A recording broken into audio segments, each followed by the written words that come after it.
வணக்கம் வியூவர்ஸ் அனைவருக்கும் என் இனிய புத்தாண்டு நல்வாழ்த்துக்கள்.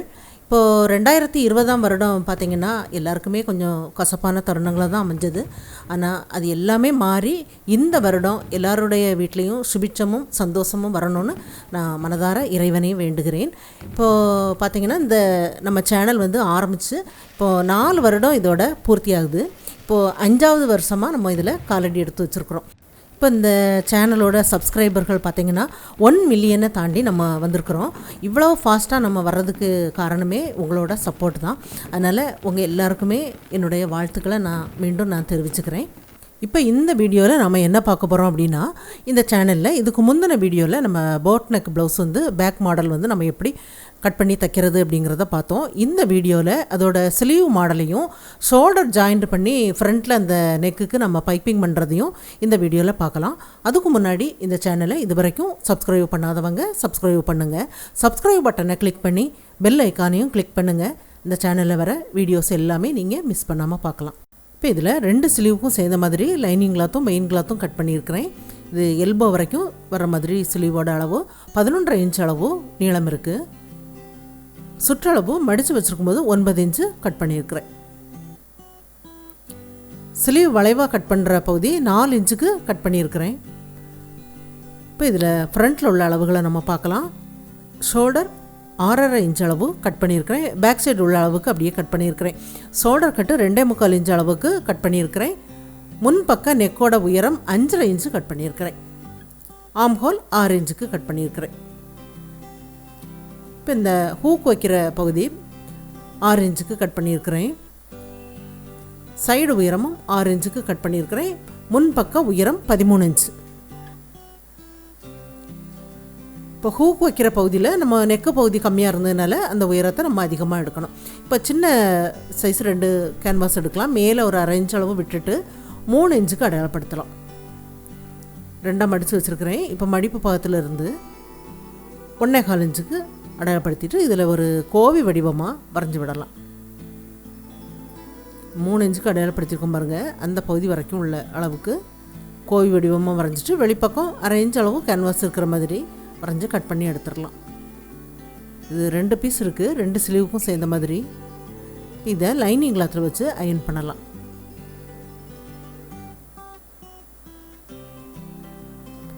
இதோட 2 பக்கமும் தைச்சி விட்டுருங்க. கேன்வாஸோட எட்ஜில் தைக்கிறேன். தைச்சதுக்கப்புறம் கேன்வாஸுக்கு வெளிப்பக்கம் இருக்கிற கிளாத்தை நம்ம கட் பண்ணி எடுத்துடலாம். 2 பீஸுக்குமே கட் பண்ணி எடுத்தாச்சு. இப்போ இதில் மெயின் கிளாத்தும் லைனிங் கிளாத்தும் சேர்ந்த மாதிரி வச்சு ஸ்லீவோட முன்பக்கம் அப்படியே ஜாயிண்ட் ஆக்கலாம். ஜாயிண்ட் ஆக்கி அதில் பதிகிற மாதிரி தைச்சு அப்படியே லைனிங் கிளாத்தை அடிப்பக்கமாக திருப்பி இந்த சைடில் 2 கிளாத்தையும் சேர்த்து ஜாயிண்ட் ஆக்கிடுங்க. ஜாயிண்ட் ஆக்கினதுக்கப்புறம் இது 2ஆக மடிக்கலாம். இந்த நீளத்தையும் அப்படியே 2ஆக மடித்து சென்டரில் நம்ம அடையாளப்படுத்தி விட்டுறலாம். சின்னதாக ஒரு பகுதியில் கட் பண்ணி எடுத்துருங்க. இந்த சைடில் கட் பண்ணி அடையாளப்படுத்துகிறேன். இந்த பகுதியில் தான் கட் பண்ணியிருக்கிறேன். இப்போ நம்ம தைச்சிருக்கோம் பாருங்கள். அந்த பீஸையும் அதே மாதிரி 4ஆக மடித்து சென்டரில் அடையாளப்படுத்திடலாம். இப்போ இந்த மாதிரி பண்ணும்போது 2 ஸ்லீவுக்கும் அளவுகள் ஒன்று போல் வரும்.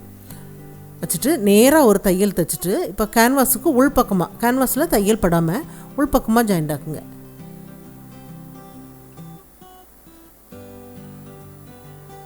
ஜாயிண்ட் ஆக்கினதுக்கப்புறம் உள்பக்கம் உள்ள கிளாத்தை 4 இன்ச்சு கிளாத்தை விட்டு நம்ம கட் பண்ணி எடுத்துடலாம்.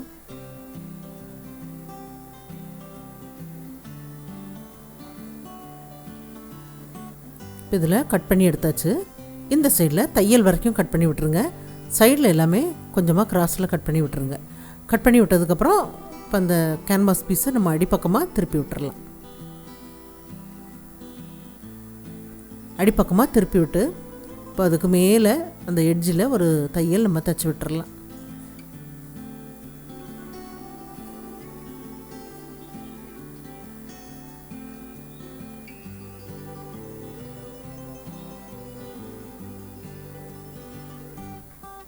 நல்லா எட்ஜில் தைச்சி விட்டாச்சு. தைச்சதுக்கப்புறம் இதில் பைப்பிங் பண்ணுறதுக்காக கிராஸ் பீஸ் 1 சைடாக மடித்து தைச்ச கிராஸ் பீஸ் அது அப்படியே கொஞ்சமாக அந்த எண்டில் மடித்து இந்த கார்னர் பகுதியில் வைக்கலாம். கொஞ்சமாக மடிச்சுட்டு வைக்கிறேன், அடிப்பக்கமாக மடிச்சிருக்கிறேன். கிராஸ் பீஸ் கொஞ்சம் வெளிப்பக்கம் தெரிகிற மாதிரி அப்படியே வச்சு மேலே இருக்கிற பீஸில் நம்ம எட்ஜில் ஜாயிண்ட் ஆக்கலாம். இந்த கார்னர் பகுதி வந்ததுக்கப்புறம் அப்படியே முடிச்சுட்டு அந்த கிளாத்து கொஞ்சம் எக்ஸ்ட்ரா இருக்குது, அதில் நீளமாக இருக்குது, கொஞ்சம் மடித்து தைக்கிற அளவுக்கு கிளாத்தை விட்டு கட் பண்ணி எடுங்க. கொஞ்சமாக இந்த சைட்லேயும் மடிக்கிறேன்.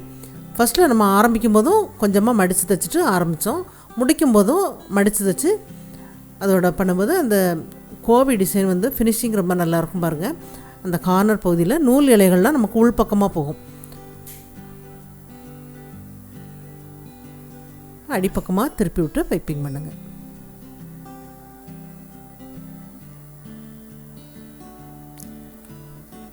பைப்பிங்க்கு வெளிப்பக்கம் அதில் தைச்சி விட்ருக்கணும். அதில் 1 ஃபுட் அளவுக்கு இன்னொரு தையல் தைக்கணும். இது 1/4 இன்ச் அளவு பைப்பிங். இது ப்ளவுஸ் கலர் பாலி காட்டன் கிளாத்தில் தைச்சிருக்கிறேன். சின்ன சின்ன பீஸாக நம்ம கட் பண்ணி எடுத்தாச்சு. கட் பண்ணிவிட்டு இதை திருப்பி பார்த்து கிராஸில் 3 பீஸ் வைக்கலாம். அந்த கோவி டிசைனுக்கு வெளிப்பக்கம் 1 இன்ச்செல்லாம் இருக்கிற மாதிரி வச்சு சைடில் ஒரு தையல் தைச்சிருங்க, 3ஐயும் சேர்த்து வச்சு.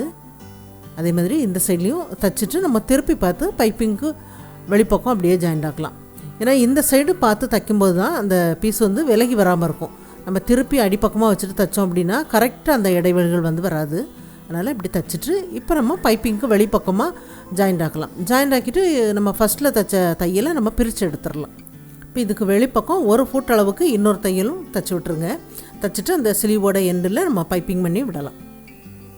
2 ஸ்லீவுமே தைச்சதுக்கப்புறம் இது பேக் சைடு டிசைன், அதுக்கு மேலே ஃப்ரண்ட்டில் உள்ள மெயின் கிளாத் வைக்கலாம். இப்போ அடிப்பக்கம் லைனிங் கிளாத் வைங்க. ஷோல்டர் பகுதியில் 3 பீஸும் சேர்ந்த மாதிரி ஜாயிண்ட் ஆக்கலாம்.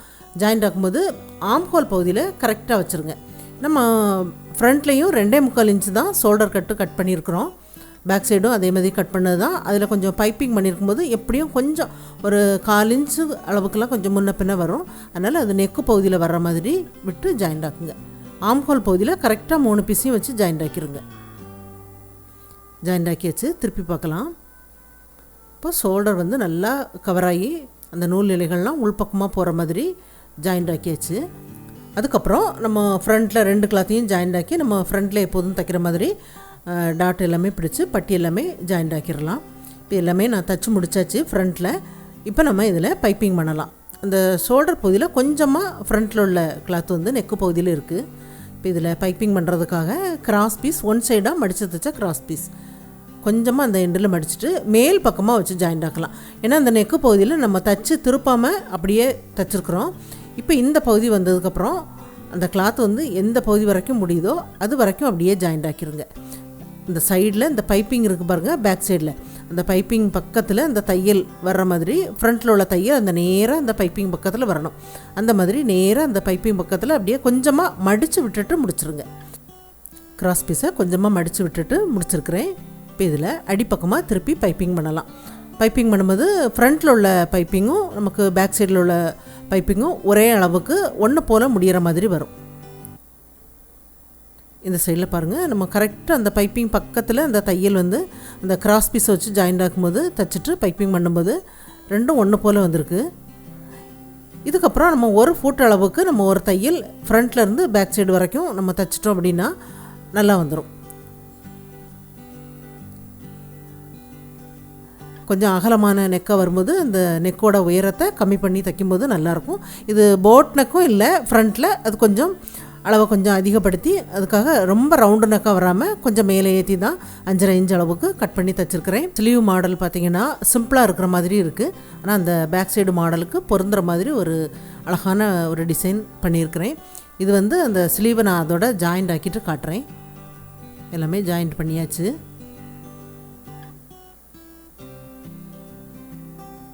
அந்த ஸ்லீவ் ஜாயிண்ட் வந்து ஆம்ஹோல் பகுதியில் அந்த தையல் லைன் வந்து ஒன்று போல் வரணும். அந்த மாதிரி வரும்போது தான் அந்த சைடு ஜாயிண்ட்டும் கரெக்டாக உங்களுக்கு அதோட ஜாயிண்ட் ஆகும். இல்லைன்னா கொஞ்சம் முன்ன பின்னுமாக வர மாதிரி இருக்கும். இப்போ இந்த ஃப்ரண்ட்டில் அந்த டாட் பிடிக்கிற அளவு வந்து பெரிய டாட் 3 இன்ச் அளவுக்கு பிடிச்சிருக்கிறேன். இப்போ இந்த ப்ளவுஸில் ஃப்ரண்ட்டில் வந்து போட் நெக்கு வேண்டாம், கொஞ்சம் இறங்கி வரணும் அப்படின்னு நினைக்கிறவங்க இந்த மாதிரி இந்த நெக்கு வந்து நம்ம தைக்கலாம். இது எல்லாருக்கும் பிடிக்கும்னு நினைக்கிறேன். ட்ரை பண்ணி பாருங்கள். இந்த வீடியோ பார்த்ததுக்கு நன்றி. மேலும் வீடியோஸ் பார்க்க இந்த சேனலை மறக்காமல் சப்ஸ்கிரைப் பண்ணுங்கள்.